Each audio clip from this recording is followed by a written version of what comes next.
Hey Carl, welcome to Furniture Success Podcast. Thank you, Ahmed. I'm glad to be here.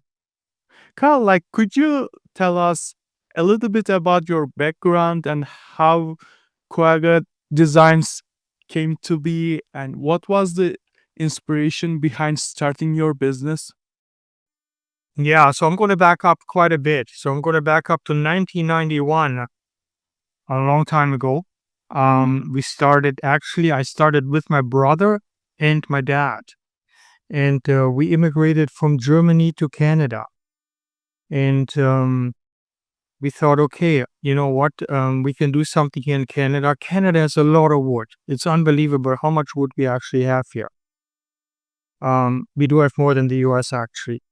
And we looked at wood supply and thought, okay, well, Quebec is known for maple and birch. And growing up in Germany, not much wood.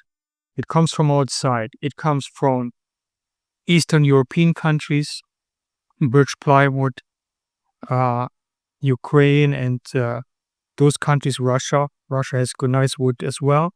Very cold country, and I've been there once. And the trees grow slow but very tight because of the cold weather. So we thought, okay, well, and we love Canada. Went to Canada, came for vacation, and decided to immigrate to Canada. And that took actually 2 years. And first I got married in Germany, and then in 1993 we moved to Canada.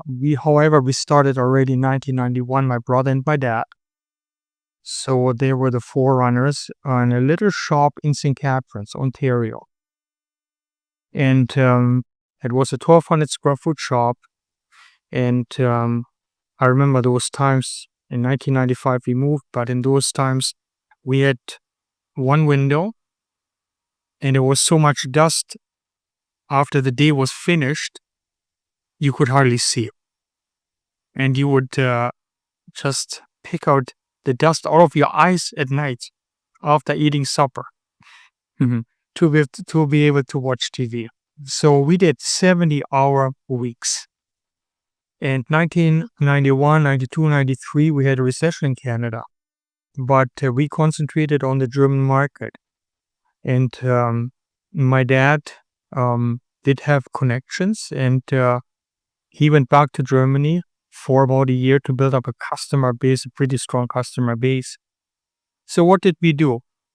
We basically manufactured furniture parts made out of edge-glued panels, and I'm going to explain to you a little bit what edge-glued panels are. That means you get, there's different grades of wood, but you get boards in.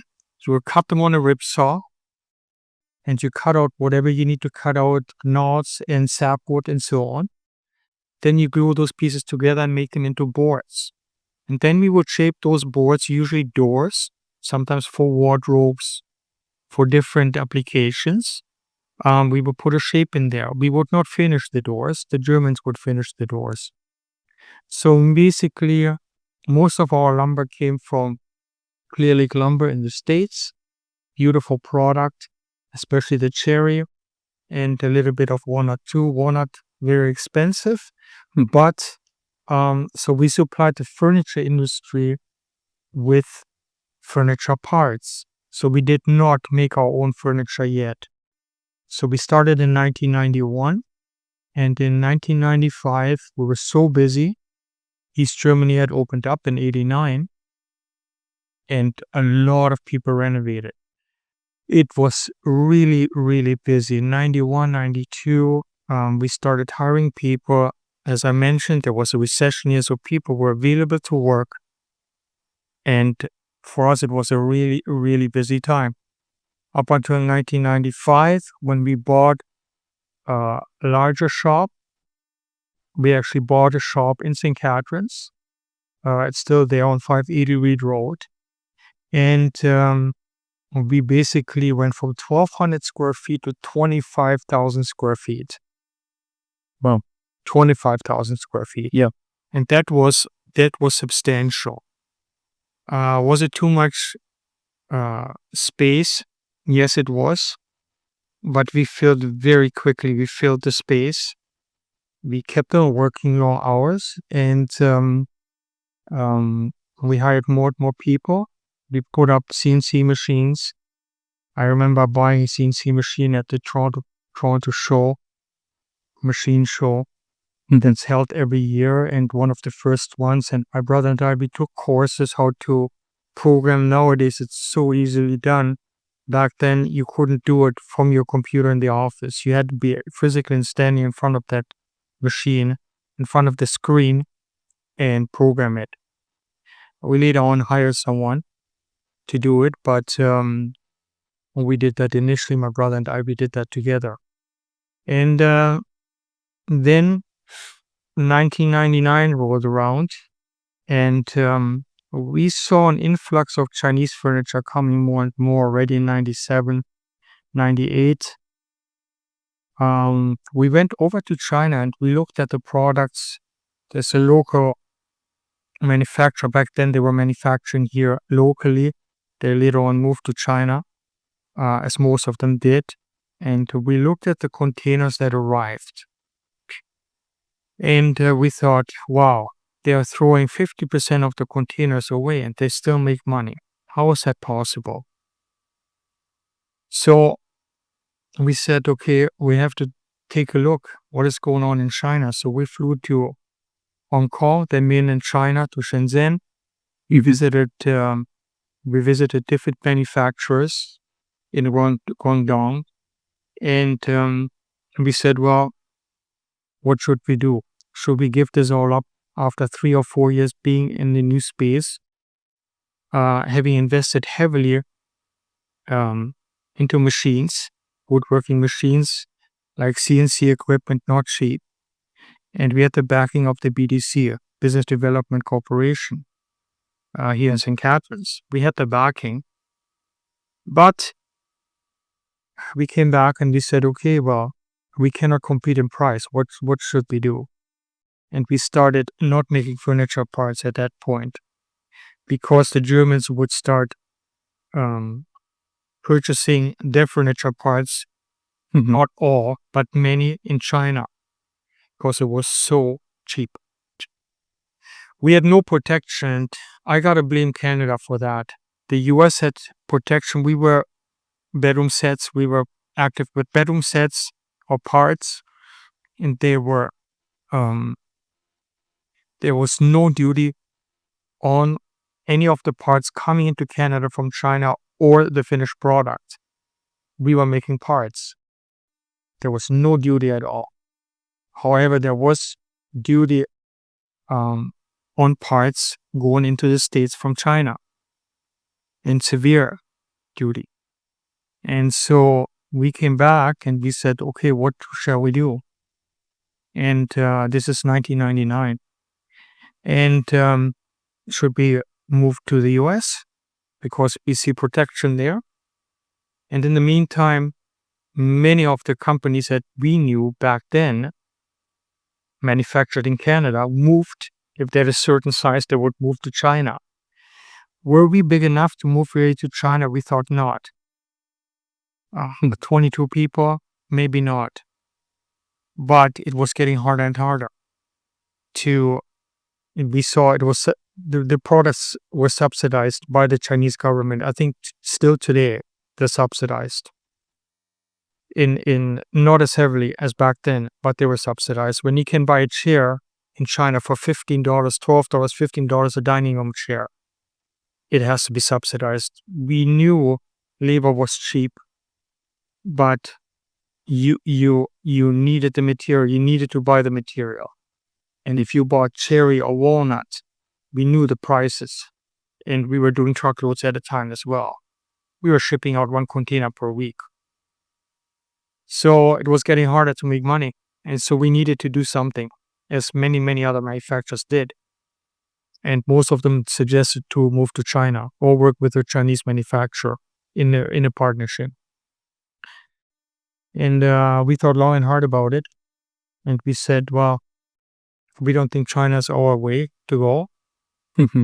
Are we going to survive in Canada, really? Past 1999? We didn't know. We just didn't know. We had a very modern shop here on 580 Reed Road in St. Catharines, but we had our doubts because the product was so cheap coming from overseas.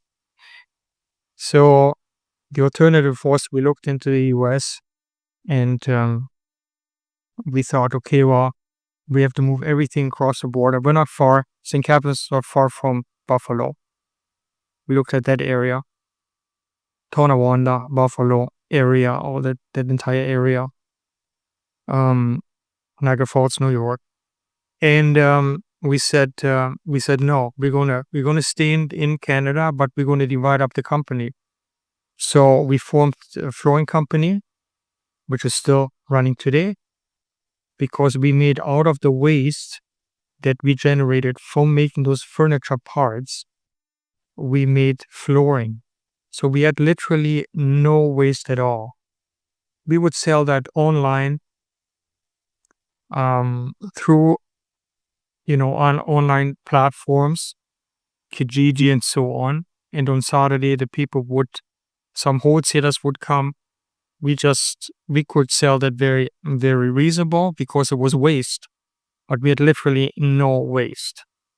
So all the cut-off pieces we couldn't use were the furniture parts we used for flooring, 3/4 inch flooring, by different with 2.25, 2.5, 3.5, depending. And that worked well because it was kiln right, 79% moisture content, so that was fine.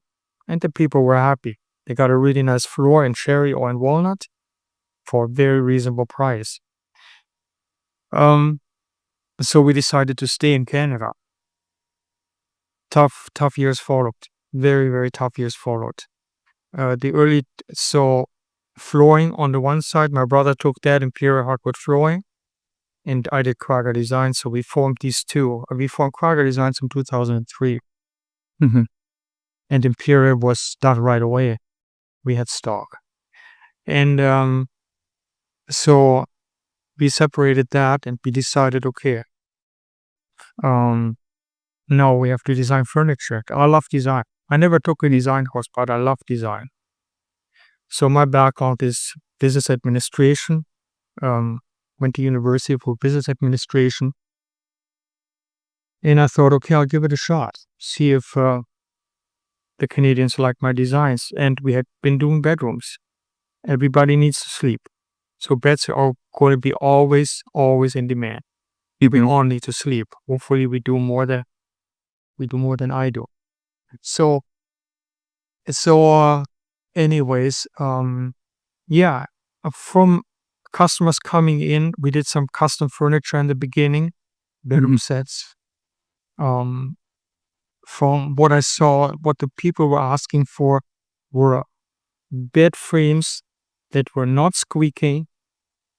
So we have a big Swedish company. I don't want to mention their name here, but everybody knows. So they came in and said, well, we want to get rid of that old clunker. Can you make something that doesn't squeak? And so I did. And so that was really the start of making bed frames. We did bedroom sets, but particular bed frames. So in 2003, I started generally making non-squeaking bed frames. The NoFuzz bed. It's called now NoFuzz Plus because two bed frames followed. We always improve. We try to improve. So the other thing that I noticed when the customers came into the shop was that they wanted to upgrade, but they didn't want to pay the price for the upgrade. From queen to king size, from single to double. My son is 7'4" now. I need something, a single XL or double XL. I need something very, very long. They didn't want to upgrade. They asked me, Carl, can you do something with, take this bed here and do something with it so I don't have to go out and buy a new one. So that was the second story. That came a little bit later. But those two things, non-squeakable products and expandable products. And so that was really what I was aiming for. So then I started designing, and I had 2 people working with me in the shop all the time. We had a couple of part-time people too. But, so I got away from the custom-made furniture more and more. I saw the direction it was going. I needed to go, and I wanted to get back to production. So I did not have the CNC machines anymore that we had before because the shop was too big, and I started making complete furniture now. I didn't have a customer base. We had only made furniture parts. So then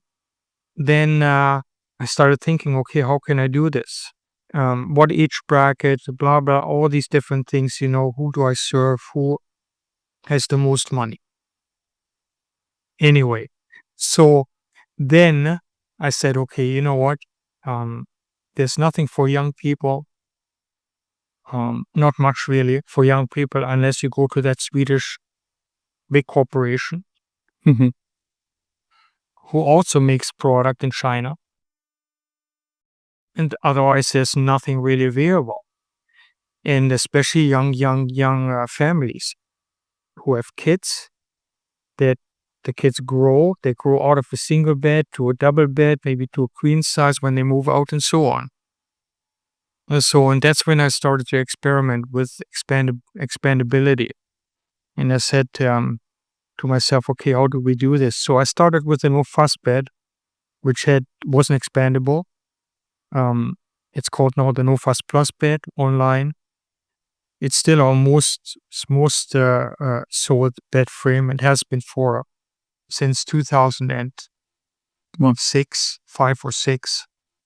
And every day I would put the bed frame into the shop. Everybody would give every morning. They would walk by there and we'd look at it. Can we do something with it? Because you're fresh in the morning, and I thought, okay, maybe we're stuck here with something. We need to expand this. We didn't come up with a solution right away, but then one evening, I started cutting the base of the NoFuzz Plus bed, and I thought, okay, we need to do something with the base of the NoFuzz bed. And so we developed a queen to king size bed, I believe in 2000, and it was done in 2006. And so we had an expandable bed now, and we put it online, and shortly after that, a couple of years later, Costco.ca called us and said, okay, we want to see a sample of your bed frame. So we brought it to Ottawa, and we had a meeting, and they said, yeah, we're going to try this out on our site. That gives you big exposure. And so we said, yeah, but what are the quantities like? And now I could get back to production where it came from.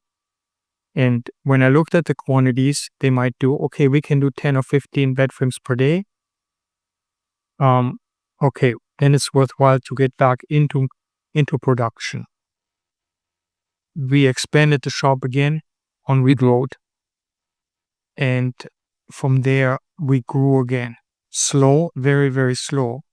It was not easy because we weren't really used to the end consumer. Yes, we did some custom furniture, but those were individual customers that came in, or they called us, but most of the time they came in and said, we want this and this. Can you make that? Yeah, we can do that. So this was something that I really liked because we had worked with larger corporations in Germany, and I knew my way around that. So then, and then we saw the pricing is good. Costco is a great company. I mean, they test your product to no end. they want a good product online or in their stores. And we didn't have the capacity back then to put it into the stores, but they put it online. The NoFuzz Plus bed, the tic-tac-toe followed after that. We did the tic-tac-toe about a year and a half, 2 years. It's not expandable, but it's a very strong bed frame, and it does not squeak. So I was back in production, and now I had to scale that. But there was a learning phase going directly to the end consumer, and not growing up. I'm not going to disclose how old I am, but I'm pretty old. So not growing up with computers, never mind cell phones, almost foreign to me. Yes, we did work on the CNC computers. We did. So a little bit, but not really. So that was something I needed to learn. To this day, I'm not as good as the young people out there. I gotta admit, I know how to make furniture, but when it comes to computers, it's still foreign, and it's so fast evolving with AI and so on. Cutting videos and so on, different things like that, retargeting and different things like that, marketing, I had to learn.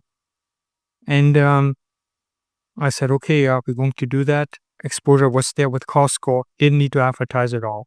Nothing at all. Didn't do any social media. We put up the website. They would go on the Costco website, go on our website, order through Costco usually. 80-90% was Costco. Costco, very strong company. And so we did get approached by other retailers too. We avoided those other retailers, large retailers, and we stuck with Costco. And very loyal company too.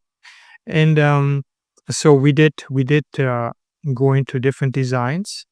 Tic-tac-toe bed, it can be expand. You can expand it too if you. There's a kit that we wanted to introduce, and we found that not that many people wanted the kit. But there's a kit available. If we want to, we can put that online again, and then they can expand, but they have to buy the kit.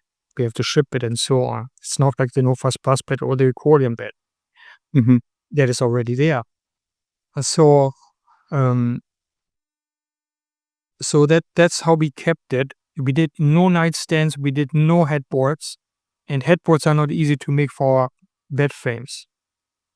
We're going to bring out this year a headboard, finally. After selling thousands of NoFuzz Plus beds that you can use for any of our platform beds. We took out, because we're so busy for the last, I'm going to say 2 years, we've expanded twice, actually 3 times. And we use now the help of the old order Mennonites, 3 factories in Dundalk, Rockwood area. It's an hour and a half north, Collingwood, the north of Toronto. And we still have the shop here on Reed Road where we do only design work. We don't produce anymore here in St. Catharines. We do only design work.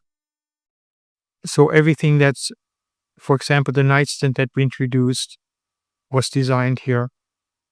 But the production stays with the old order Mennonites. Great people to work with. And that's how we structured it, because you grow and you need help. You need help. People say, it's easy to scale. It's not easy to scale, and they'll tell you why. Number one is you have to find people who want to work in a shop setting.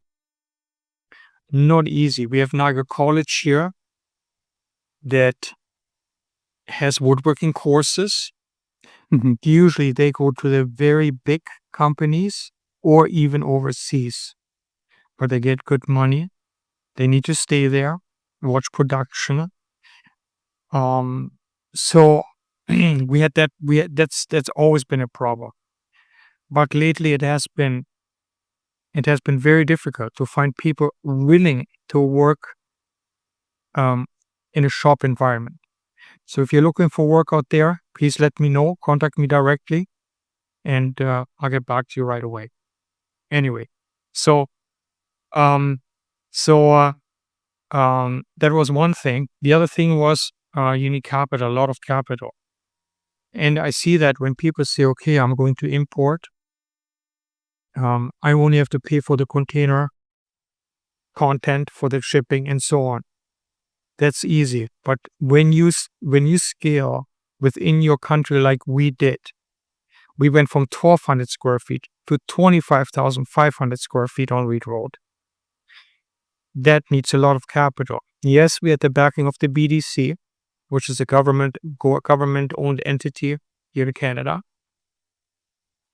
But we also have only 6 or 7 banks in Canada, whereas in the US, you have a lot more, a lot. So, very difficult. I can do these banks in 2 days, if not in a day and a half or day.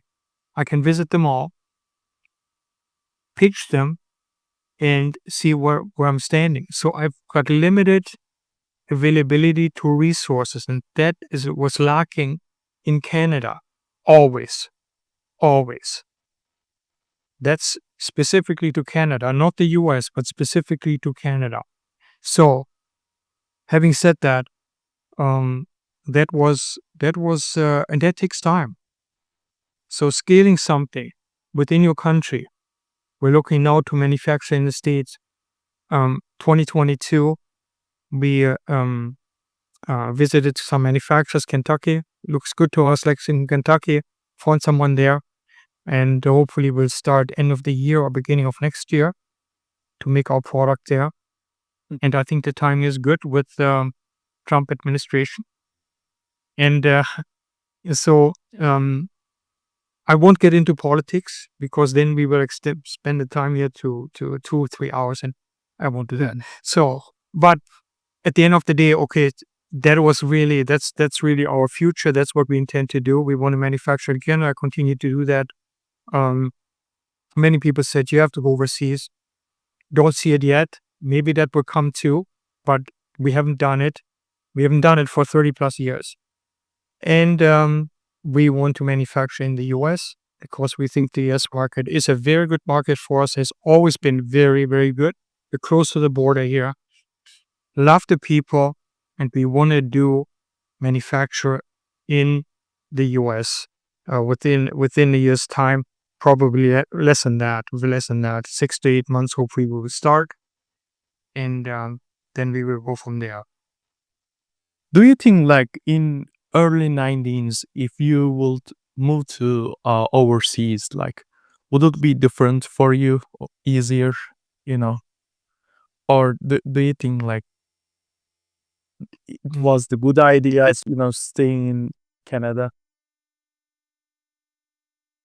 I think it was a good idea to stay in Canada, because number one is we employ people here. Number two is we put the money back into the country. So the people that earn money here will put it back into we will put it back into the country, back into the system, rather than going to this big Swedish company, spending the money. Where does it go? I realize they employ people here too, and they have good products too. But where does the money end up? Not that the money needs to end up in Canada, but you're employing people. They need to work here too. And we see the same in the US. We want to, because they're our partners, and we want to support. We're all in the same boat. And I think that is something that we need to utilize more, and not say, oh, I'm going to China because it's the cheapest way to go. Yeah, I realize there's companies out there, Ahmet, that import parts, and some parts, of course you can import parts. The Germans imported parts from Canada, from us, by the container loads. There's nothing wrong with that. But do something on this side as well. may it be assembly, but not just packaging, but do something on this side. Finish the product on this side, whether it's in Canada or in the US. And we have companies like that. Would it be better for us? Would it have been better for us? In hindsight, I thought the quality was not great in China, coming out of China.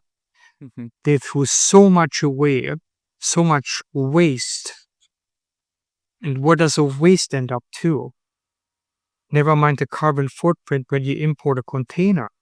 Mhm. But where did that waste go that we saw that manufacturers imported from China? It landed in our it went to our landships. Yeah. And that is something that I can't understand. You just want to push our product. Maybe 50% or 60% is good, and the rest they have improved. I'm not saying that. They have greatly improved with the quality. Some of the manufacturers are top notch nowadays. Mhm. But I think that you can do the same like in Germany. Made in Germany stands for quality. Mhm.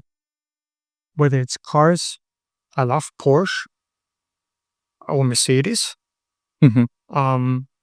My favorite car is Porsche 911, and I love it. But at the end of the day, it stands for quality, and this is where we have to be with the made in the US, made in Canada label. That is so Mm. important that the people cannot really pay a little bit more for that product. Growing up in Germany, yes, IKEA was huge. Now I mentioned it. Sorry, but um, the quality you pay for what you get. Nobody's perfect. We're not perfect either. We're not perfect. Far from it. We make Mhm. mistakes, but um, when you pay a little bit more, maybe you get a bit better quality. Maybe you get a better quality that lasts maybe past the 5 years or 6 years that you know that you think that the manufacturer says, well, I just want it to last 5 or 6 years, and that's the mentality I don't have. No, that's not a mentality you can't have in the furniture business.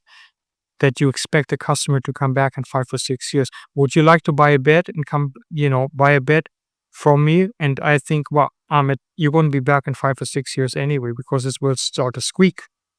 That's false. That's just the thinking pattern is false at that Mhm. point. Make the best product you can. And I think that is what you need to look at. So it will Mhm. last. And yeah. So Yeah, my parents, my grandparents, they use furniture like over 10 years, on average. But for us, it's kind of like, especially for nationwide brands, having manufacturers from overseas, like their products are like garbage after 2, 3 years. Like if you have yeah. a pet at home, like, you cannot use it longer than 4 years because it's going to be like trash at that.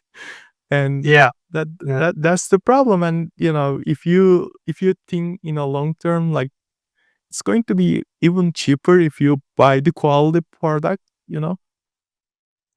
I think so too, and we think so too. We think that so we have two bed frames that don't have any metal parts, and when you come across, you can lose metal parts very easily, either when you unpack or when you move, for sure. Yeah. So a lot of people when they and nowadays a lot of people move quite frequently, and we thought so we set the bar pretty high.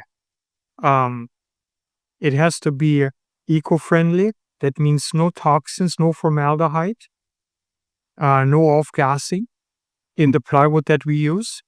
So there's a company called Columbia Forest Products. They have a soy-based glue that they use. No formaldehyde in it, 0% formaldehyde in it. Great product. We love the product. Um, the finish.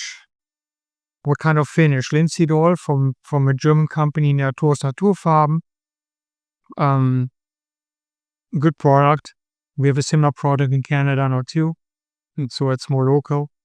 All these different things, metal parts in a landfill, they stay forever.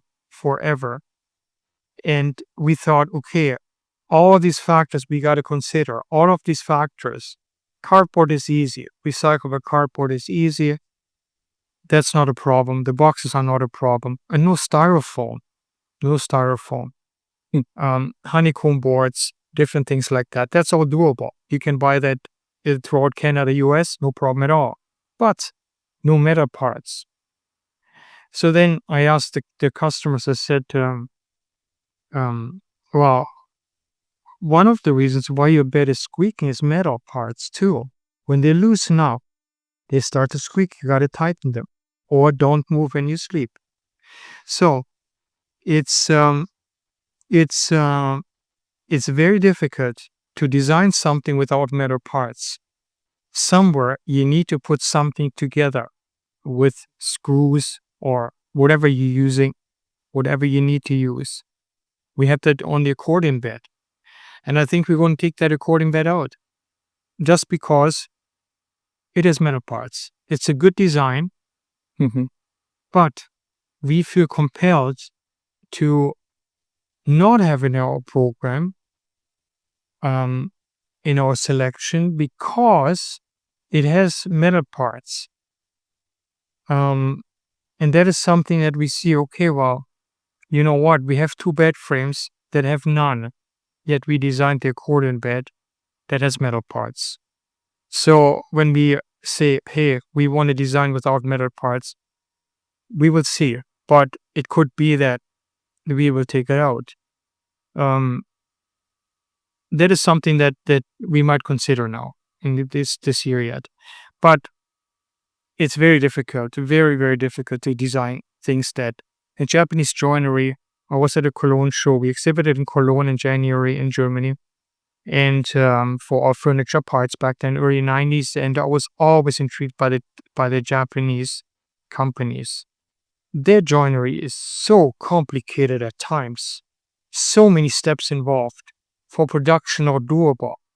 But when you take a look at Japanese joinery, well-made Japanese joinery, it is so strong, and it holds together without any metal parts. I was so intrigued. I never studied design. I never took courses of any design aspect. I thought, wow, this is amazing. This is really amazing. Low to the ground. I always loved it. And that's how I based my design on too. But so we did all of this in early 2000, 2005, 2006, the NoFuzz bed, then the NoFuzz Plus bed, and then the tic-tac-toe bed. And we turned the slat sideways too. And why did we do that? Because it increases the load capacity by 5 times. So if you can a regular bed, let's say 100 pounds, we can do 500 pounds, 450 to 500 pounds load capacity. And we turned that just because stability, of course, and it lasts longer. It does last longer. On a regular bed where the slats are flat, you cannot walk on it. But over time they bend. In Europe, they have birch slats, solid birch slats that are bent already like this, like a bow. Yeah. So the problem there is that you have metal parts on the side, and then you have the slats the metal parts hold the bow, the birch slats together. We don't like metal, so we couldn't go that route. So we then flipped the slats sideways, and we said, well, this is good. We can walk on it. We can walk on the bed frame. And it holds the mattress much better than any flat surface. Because you have the grain, The linseed oil raises the grain a little bit and holds the mattress in place. So, and that was one of those things that we found out later. That we thought, okay, well, if we turn them sideways rather than flat, which we had before, makes no sense. We got to turn them. And it's obvious now, but back then it was not obvious to us 20 years ago. And and that's something we look at, and you can't quite often see it. It comes after time when you look and see, okay, well, what can we do here? Designing something without any metal parts is very, very difficult, almost impossible to do. But that is a challenge, I would say, any furniture designer should have. I've seen dining room tables made in Japan without any metal parts, no metal parts, and so intrigued by it. But that's what we go for. Does it increase your cost as well? Like you spend more time on designing, manufacturing, right? Or like Yes, you not using metal part, it increases your cost as well, right? it does. It increases the cost. There's for sure cost. The design process will be longer, much longer. Regular designers, they take 4 to 6 months until the prototype is done. That's not with us. With us, that's over years. So we did the NoFuzz bed in 2006, and the first one, the NoFuzz Plus, came in 2008, 7, 8. Mm-hmm. 7 or 8. So it's years for us to design something. What do we do with the nightstand? We use the leftover pieces again, like we did before in the early 90s. We don't make flooring out of it now, but the nightstand that you see are leftover pieces, slats that are left over from other designs. Mm-hmm. So we utilize this too. We utilize that too. We incorporate that and say, okay, well, can we use, because the nightstand is small, we need short pieces. Can we utilize some of the pieces that we have left over in the factory to use that for the next for nightstand, for example, for smaller products, but that doesn't require slats that are 80 inches long. So we use that, but the design process takes longer, therefore it's more costly. Mm-hmm. Yeah. And that's how you captured Costco's attention, right? Like it's unique and the competition is a little bit lower than usual, right? So Yes. you got the Yes. attention, yeah. You get. It takes a while. I mean, it took a couple of years until they actually called, but it does capture the attention eventually. Have we scaled our product yet? No, we have not. As I said, the process is longer when you manufacture in your country. And how far do you want to scale it? We're pretty busy.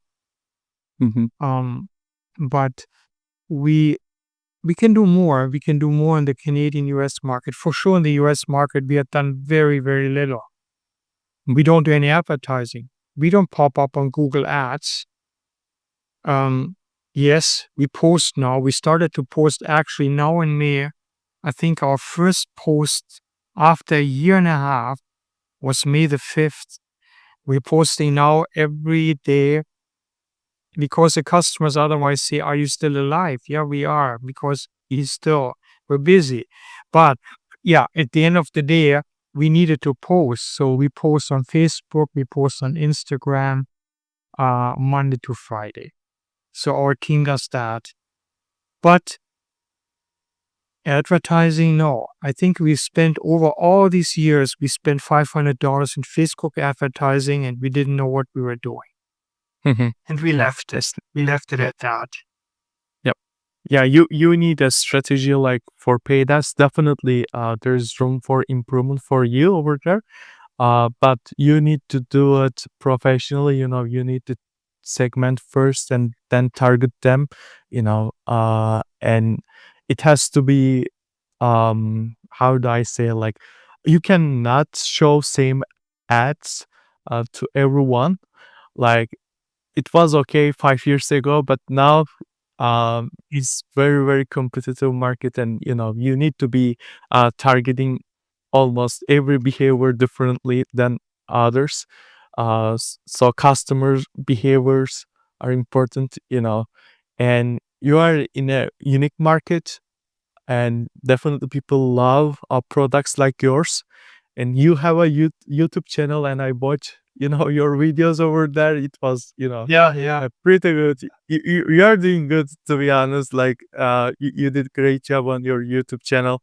And yeah, so I want to ask you, like, you had golden opportunities, like you've been in this industry like for over 40 years, I guess, because you have experience from your father as well. And Yeah. like in early 90s you had an opportunity, then it is like a roller coaster. You have an opportunity, then it's like opposite, and then you have another one, um like giant partner like Costco, and then you start, but you are dealing with issues. But what has been the biggest challenge for you, when you look back to your background? Like, what was the biggest challenge? I think the biggest challenge was deciding whether we should stay in Canada or not. That was the biggest challenge we struggled with for a long time because we knew how to make furniture going overseas. And this was a struggle that all three of us had, my brother, my dad, and I, that we knew how to operate machines. We knew how to make parts, edge root panels, all these different things. Should we abandon that and say we're just going to market like all the other companies do? We are not going to move to China. So there will be people in place that will make it, or better yet, or everybody, most of the people did, were partnered with a Chinese company.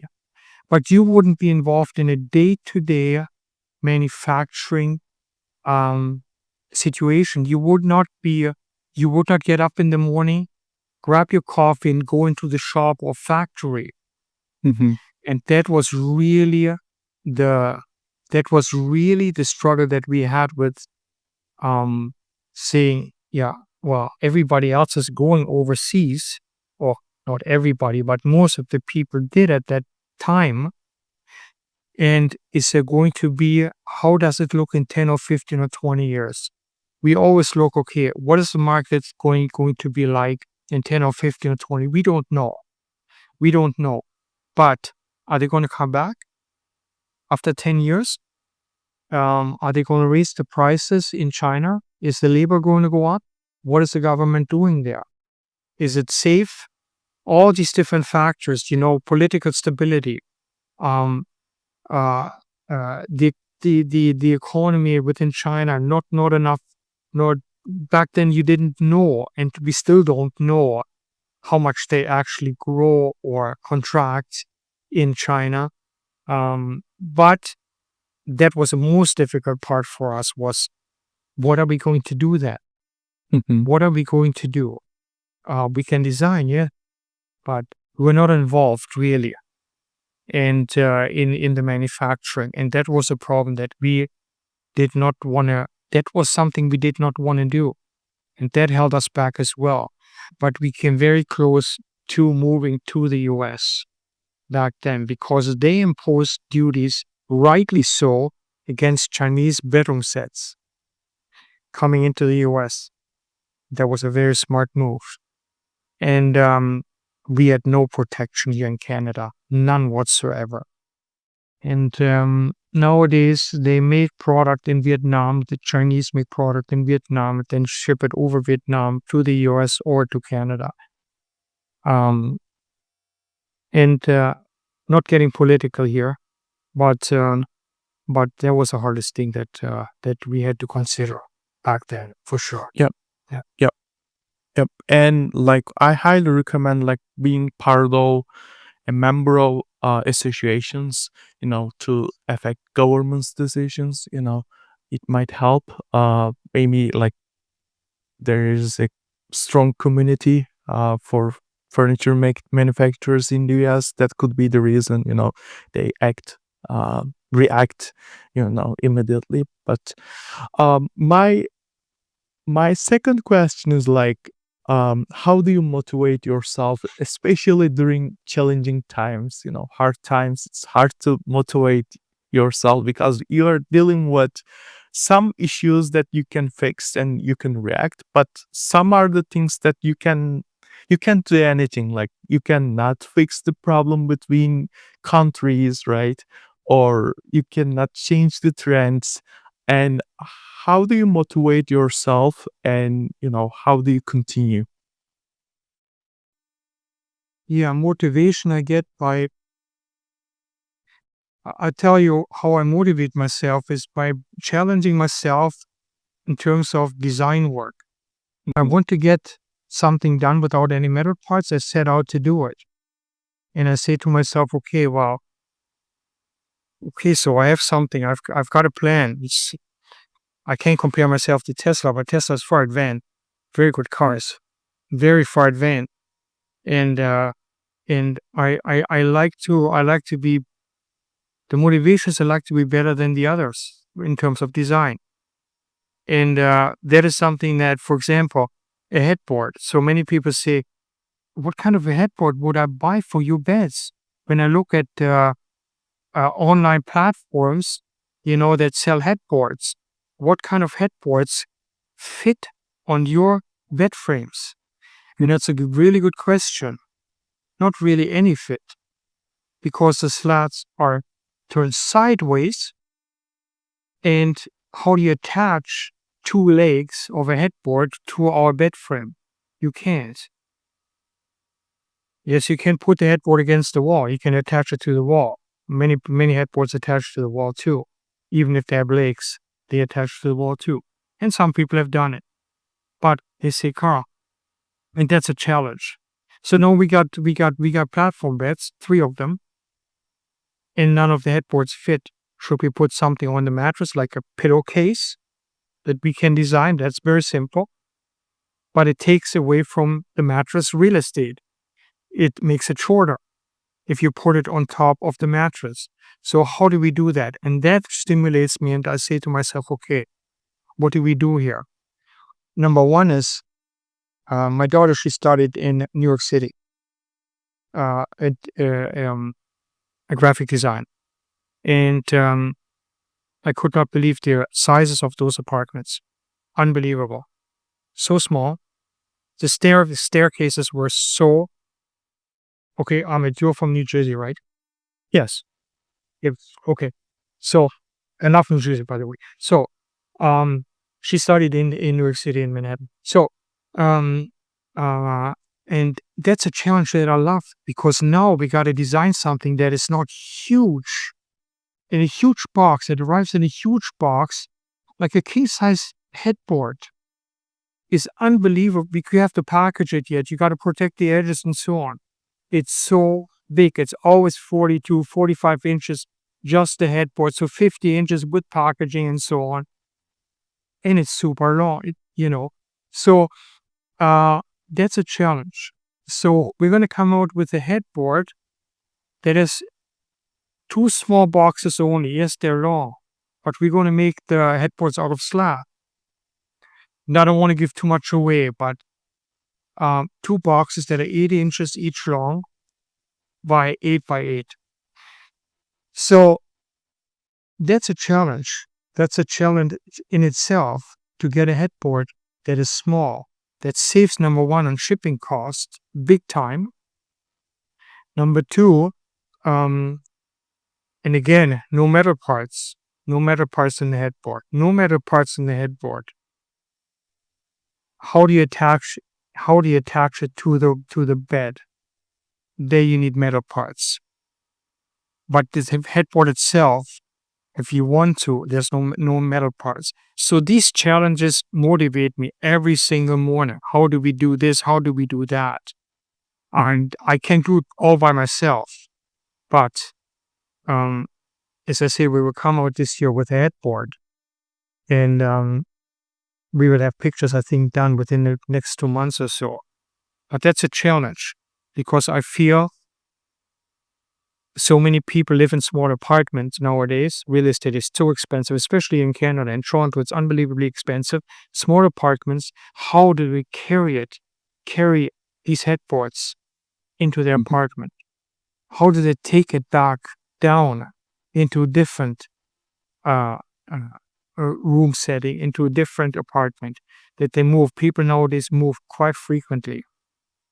So that is a challenge that I love. So until I get it done, that stimulates me. That's something that I love doing. To be better than, okay, this king size headboard is not coming in a big box. It's in a smaller box. And I have to tell you, I like to be better than a big Swedish company. They have so many different designers, and I get it. It's a very successful company. They have great products as well. But I like to be different. I like to set myself apart from a company like that. It also is minimalistic, but that has different priorities than I do, and there's different design aspects than I do. And of course, they are 100,000 times bigger than I am. But I like to challenge myself with those people and say, okay, well, you have 700 designers and we have only 1.5. So, well, everybody kicks in with the designer too in our show. But anyway, and that's something that gets me going. That keeps me going every single day. And it's not just about sales. It's about, okay, what can we do better? The people will pick up on it eventually and say, okay, well, and the Made in Canada is pretty big now. It's a big thing. So Yeah, you are definitely passionate about what you are doing. And like, how do you balance the creative side of your business with the business management and operations side? This could be a problem for you, like, because your creative side is like pretty dominant, you know? yeah, it is. There's the balance is tough to find. It's a very difficult balance. So then you go to a show. Let's say you go to a show in Germany. You're away. You come back. You have to work in between, whether it's on the airplane or whatever it is. Is it at night sometimes? Yes, it is at night as well. So last night I worked until 9:30.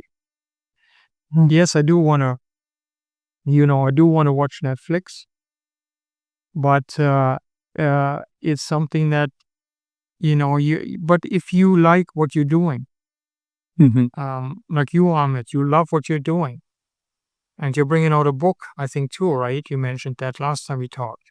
Yeah, it is about to publish, on Amazon. It's going to be available next week, I believe. Okay, good. So I want to read it. That's something that when you like something, I think it's not work. It is work because you are tired at night. You are very tired at night sometimes, or sometimes it goes throughout the entire night. But at the end of the day, I think that if you enjoy doing what you're doing, and that's what I told my 2 kids. I have 2 kids, a boy and a girl. And I said, you know what? You have to enjoy what you're doing. If you don't, it's going to be a long, long, long walk, long way until you retire, if you ever retired. And that's something that, yeah, we had ups and downs for sure. With the Chinese influx of products, everybody felt it. There was an exit to China that many, many companies did, but you survive. And I think that is something that keep it tight. We always kept it very tight. Everything, our budget, everything tight. be innovative, be different than other people. You need to be different. Then where would we be? We wouldn't be around if we would copy IKEA. We wouldn't be around. We will never compete with their pricing. So you need to be different in industries nowadays. You need to be unique. Yeah, there will be people copy our product as well here in Canada, and one person in the US too. But that's fine. That's okay. I think there's another person even in Germany that copied our products too. You have that, and you need to expect that. Patents are great, but if something's changed a little bit, then you're not going to fight that. You're as good as your customers. We made mistakes, and we made mistakes too, for sure. We made mistakes, but you have to keep on going and be different, be more innovative than your competitors. You need to disrupt your industry to a certain degree. And people said, Carl, is that really important that I can expand your bed frame? I've only changed my bed twice in a lifetime. Said, yeah, you're maybe too old to recognize the importance, because you changed only twice. But the younger crowd, which is our age demographic, female 20 to 35 or 40, that's our just age demographic. They think different. So you find your niche. It's just like marketing. I think you will find your niche when you try different marketing aspects, whether that's Facebook, Instagram, or this works all of a sudden, or this YouTube video or TikTok video went viral. We had that too. We never expected that. We had 2 videos with 5 million views or something like that, each. And I said, wow, nobody expected that. All of a sudden, we were swamped with orders. It was unbelievable. Many, many questions, and yeah, we could hardly keep up. And but that was by accident. That those 2 videos, there's another video that the YouTuber did, is also went viral on TikTok. So maybe it's TikTok. I don't know. Maybe things go viral always on TikTok, but you don't know. Be innovative, be consistent, show up to work. When you're self-employed, be diligent. Okay, I don't get up at 9 or 10 in the morning if I need to get something done, and be consistent and do your work. But you need to be innovative and don't stop. And that's what I suggest always to the younger crowd. When they ask me, that is something that, if you like what you're doing, then do it. But be innovative. Otherwise, it's going to be a tough road. Business is not easy nowadays. Not easy. Yeah, great advice. And like, what is the best piece of advice you have received? Like when you were young, maybe from your father or from others in the industry? Like, do you remember any advice that you always remember, when you're working on your projects? Yeah. My father was very dedicated. So they came from Brazil and moved to Germany because there was hardly any work in Brazil. Born in Brazil, and a very hardworking guy. So when I said we worked 70 hours a week, early 90s, we worked. At the late 90s, we worked very, very hard. And he was always a forerunner. He would always, at his age, he was still working with us. He could keep up with us. It was unbelievable. Wow. It was just unbelievable. And that's the attitude that I have towards work. That's what I do. Whether it's in front of the computer, working in a shop setting, it doesn't matter. You need to stay ahead of the competition, no matter what. And you need to do that. But that's what I received from my dad was that we have to get this done today because timing is crucial here. We need to get this done. So and he got it done, and he was working. I remember working that little shop on Bernard Avenue, 1,200 square foot shop, early 90s, and was just unbelievable. We had no dust. We had a dust collector, but we had no windows, and we worked. We worked like crazy, and he was advanced in age already. He was in his 50s, and a really good role model. And I hope I gave that to my son and daughter as well. My daughter joined us for 2 years. Joined our company for 2 years. She's independent now, but that is something that I learned from my dad for sure. Mhm. Yeah. Wow. And what are the future plans for Quagga Designs? Any exciting projects or new directions you are looking to explore?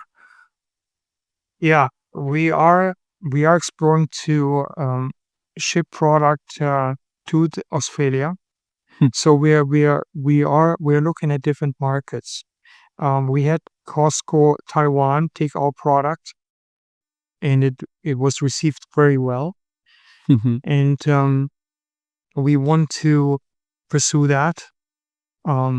We didn't have the capacity really to do it back then. We do have it now, and we want to do that in cooperation if they're willing to do it again with Costco. Push product because our bed frames are really Japanese style bed frames, and we find Australia is a little bit different, but I like that market because platform beds are pretty popular there. Mhm. And it's an easy market for us because it's English speaking. So it's not so difficult. And then tackle something like Taiwan, where we have sold already before. Mhm. So we know what the customer expects. And our NoFuzz Plus bed, you can sell into any country because it's so versatile and it expands to so many different mattress sizes that we have no Mhm. problem. So that's one bed frame that we can introduce tomorrow in Australia and the next in Taiwan and see in Canada and the US. So those are our future plans. Wow. Yeah. Yeah, and what do you think the future of furniture manufacture looks like, especially with the rise of 3D painting and other tech innovations? AI. I don't know, like maybe for the design part. And what do you think about the future of furniture manufacturing? I think there will be manufacturers coming back, especially now with the Trump administration. I think there will be because uh, he will be in power for 4 years. Yes, there can be midterm elections, but um, I think because of the timing, um, I'm going to say this, that I think that is right what he's doing in terms of putting tariffs on China because they get subsidized, and we do not, and that's not right. So I think that is a correct approach he has, and not to get into politics, but I think because of that, the furniture companies will start to move back. They have moved to Mexico, the large U.S. manufacturers, because of the labor. They will move more so closer to home turf. And in Canada, it's a small market with 40 million people. And I think as shipping costs go up, so I heard that containers were up to $25,000 for a 40-foot container. Well, during COVID, how many couches do you fit in there? I wonder. Into a container, large items like that. So I think that it might be that the those manufacturers say, okay, you know what, I'm going to bring it back. You have High Point. I mean, you went to High Point, right? Yeah. Yeah, and you have everybody there, and that is something that I think that as shipping costs, as this the shipping is so complicated nowadays. There's strikes going on, sea and rail here in Canada. All kinds of different aspects, from trucking to, of course, trucking takes place within the country as well, but the shipping itself is such a huge problem that people say, okay, you know what, we're going to maybe we can manufacture this in Canada or in the US, and we'll do that, or at least go to Mexico. Auto industry is strong in Mexico. It's a very strong industry there in Mexico. But what I think is going to happen more and more, it trickles back. It will never come back all the way. There will be no textiles made in Canada or in the US. India will control that, I think. But in the furniture industry, you have large items, such as couches and so on, that might come back to a certain extent and say, okay, rather than getting it from Italy or get the fabric from Italy and so on, this is what Trump is trying to do. But everything, no. How much? I don't know. When I take a look, who makes platform beds in Canada besides us? Very difficult. In the US, it's a bigger market, the US market, and you do have some people making it, but not many. It's a handful. It's really only a handful of people. So I can see that. I can see that coming back to a certain extent. If it warrants economy, if the economies are in place for that, you still need to make money.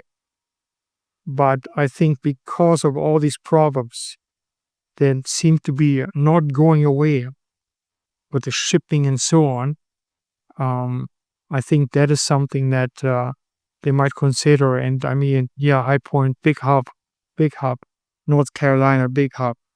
And it used to be everybody there. And so I think so. And I think that Vietnam, just going there quickly, Vietnam is very strong in furniture as well. Yeah, they're getting hit with tariffs as well. But I think that people that have the money to do it, they will come back to a certain extent and say, okay, we're going to do this and this here in our country. And people will like it. I think people will like it. I've seen now changing during COVID, where people said, okay, well, we got to support our country. And just because our product is $50 more than the competition that imports, they're willing to spend the $50. And that is something that, but the quality has to be there. Quality has to be there. When you make it in your country, the quality has to match the country as well. Mm. And that's prevalent in Germany, where you have made in Germany. You expect a very good tool when you buy one, and not something that will last only for a year or two, because you're going to pay it. And that mentality we need in North America. We really need that mentality. I know inflation is very high, but we need that mentality. We need that mentality to support our industry. To say, okay, you know what? This is who I'm going to support. And with all the factors that I mentioned before, in terms of formaldehyde, eco-friendly materials and different things like that, it all has to fit. So, but nobody's perfect, and we're not perfect either.